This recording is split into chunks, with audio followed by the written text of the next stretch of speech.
is, particularly in the US, there's been a whole bunch of people and commentators talking about the fake alien invasion. Even Michio Kaku has been talking about, yeah, maybe we could use a fake alien invasion to kickstart the economy. Or maybe we could use a fake alien invasion to threaten people who think that global warming isn't real.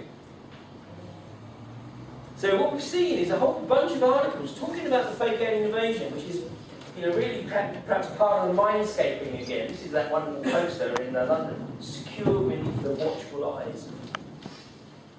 And somebody asked me about this. Of course, this is, you know, what I exposed in 2007.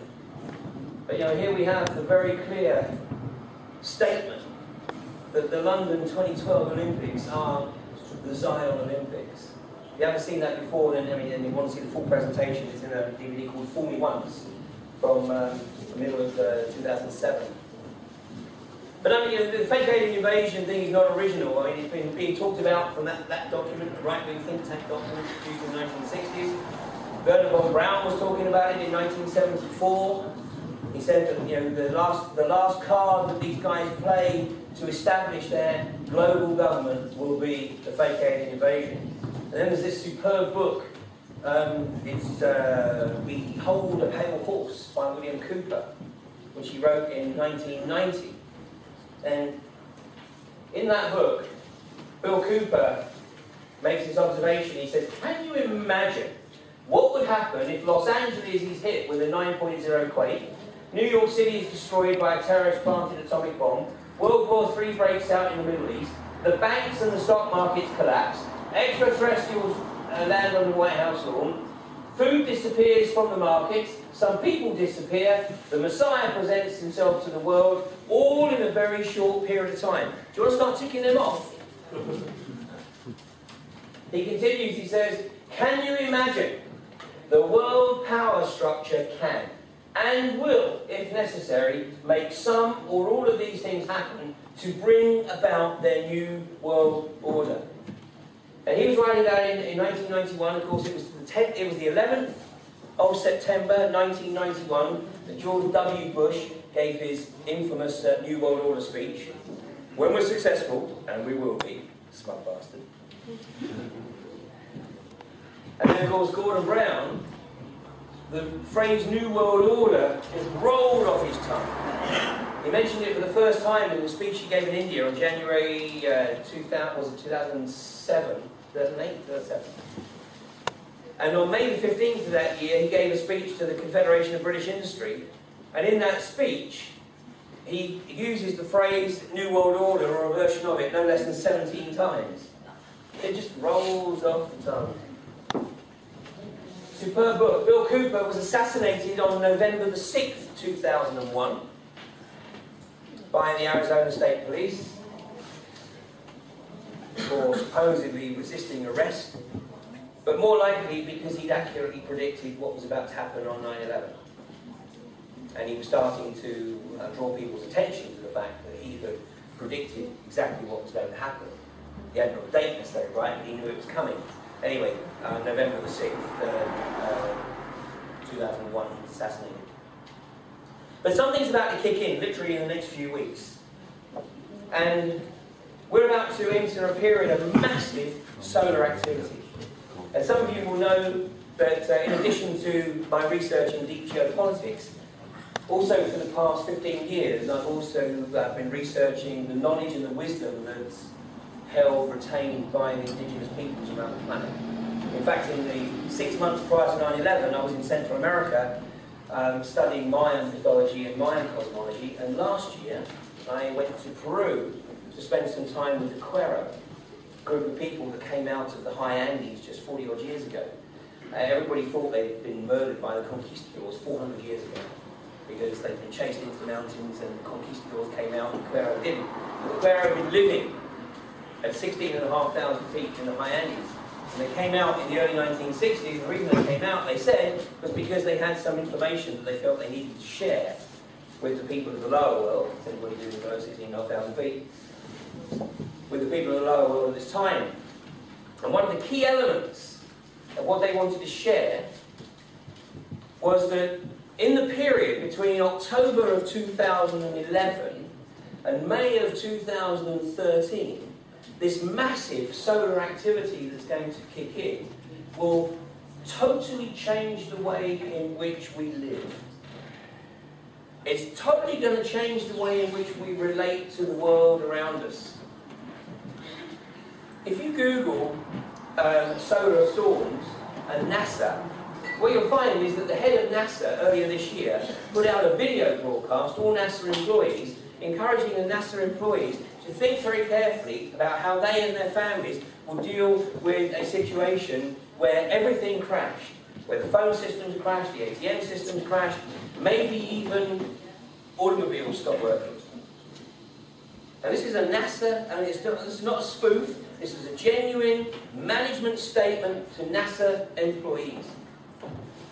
So I knew that the Quero had been talking about this because I read a lot of Alberto Villoldo's work, and he's an anthropologist who's been working with the Quero for the best part of 40 years. But I wanted to go hear what they had to say really for myself. And their observation is, their comment is that, yeah, that may happen, but so what? Because the real issue is what the Quero believe, and they're not the only ones, by the way, I'm just happening to draw on the Quero, but you know, the Maori have a very similar belief, the Maori of New Zealand. What they believe is that the solar storm, the solar activity that's about to kick in, is going to trigger what we have been told is junk DNA. And it's going to completely change everything. It's going to completely change the way in which we perceive reality. And the Quero make the observation that some people won't survive this because it's going to be such a shock to their worldview that they just won't be able to handle it and they'll have a corridor. But for those people who are prepared to embrace the change, I mean, it's going to, you know, potentially, it's going to be absolutely massive. But the Quero say that, we have to actually participate in this process. And we have to participate in two ways. One is, they say, we might be wrong. It might not happen. It's been passed down through the generations. We believe it will happen because every other prophecy we've been given has come about. But it might be beholden on everybody.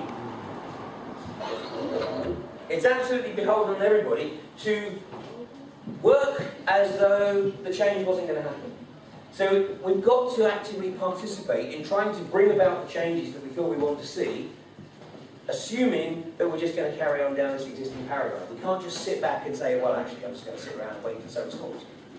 Because if it doesn't happen, we've got a problem. But they say that's not enough.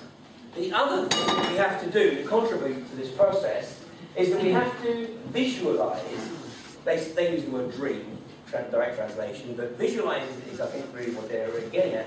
We have to visualize the type of future that we want to see. Because everything that we've got going on right now is not sustainable. Everything we look at, whether it's just the finance situation, whether it's the ecology of the planet, everything, it doesn't matter which direction we go, it's not sustainable. Something has to change. So their point is that we have to find time to sit quietly, not necessarily get into deep meditation, but just think, just put out there and visualize the type of future that we want to see. But they make an interesting caveat. They say we must do that, but we must not have an existential commitment to that particular outcome. The reason being is that we may not actually be capable of perceiving the opportunity that is about to be presented to us. It may be of such an enormous magnitude that if we actually have too much of a commitment to the particular future that we're visualizing, we may actually be limiting that opportunity. Now look at what's happening around us. More and more people are starting to realize that things ain't going down too well right now. What we are potentially leaving our children and grandchildren as a legacy doesn't bear thinking about. I mean, what the attitude is of our children and grandchildren a few 50, 60, 100 years down the road doesn't even bear thinking about. So, we've got an opportunity. I think we've really got an opportunity here, but we've got to participate in that process. That's why I call this period the shift. Because something is shifting. We can't explain it through reductionist Newtonian science, but we can sense it.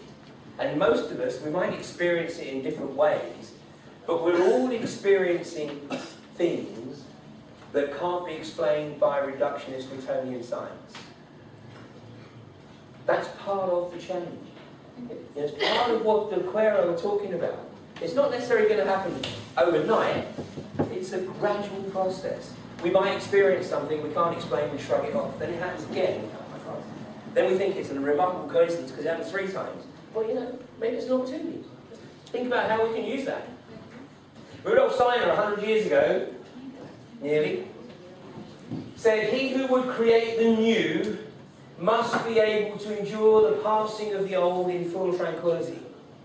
Now, the reason I include this statement, first of all, I think Steiner was an extremely prescient guy, considering he was around 100 years ago. But this latched into something that the Quero said as well, because when I asked them the question, I said, so when this opportunity comes, will it be available to everybody? And they laughed. The group I was talking to just laughed. And when they stopped laughing, they explained to me, they said, yes, it is available to everybody, but not everybody's going to take it, because some people are going to say, oh, I've just got to go back for my phone, or my computer, or my wallet. They said, you know, the opportunity is to step into something that's way beyond that. Way beyond that. So, anybody who tells you they know what's coming, well, is delusional. You know, what we've got to do is just get ourselves into the mindset where we can roll with whatever comes along. And look at it as an opportunity, rather than as a barrier. I think we're in for a very, very exciting ride. You know, and in reality, when life is just trucking along, when there's nothing really significant happening, we're not living, we're existing.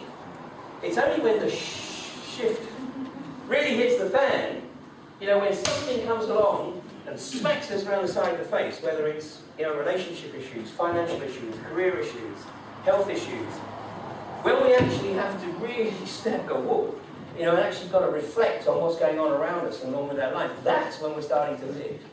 That's when we're getting the experience. You know, there's a wonderful piece of Zen Tibetan wisdom that says that the greatest contribution that anyone can offer for the soul of another is to be their enemy. So consider the possibility that these socio-psychopathic global corporatists are actually doing us a massive favour. Because if it hadn't been for 9/11, I wouldn't be standing here right now. Here's a new play on an old thing. The beginning is near. And by God, I'm looking forward to it. Thank you very much.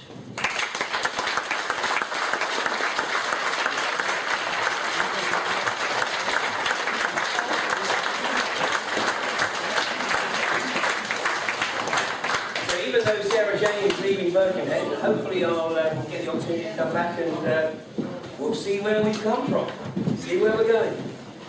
Thanks a lot.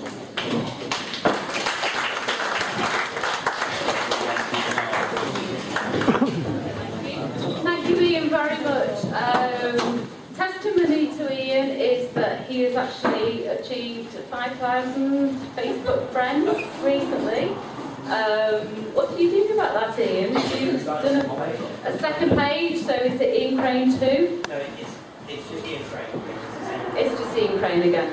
Okay then. Look, that is absolutely fabulous, because when I first became a friend of Ian, which was less than 12 months ago, did you have about, it's nearly doubled in 12 months, hasn't it? So that's absolutely fabulous. And if any of you feel the need to ask Ian to come and talk in your area, get in contact with him. It's not difficult. All you have to do is find a venue. Ian comes along, he provides the stuff, and have a word with him. It's very worthwhile, and we can spread the word, and we can really do something. So thank you all very much for coming tonight, and thank you to Ian.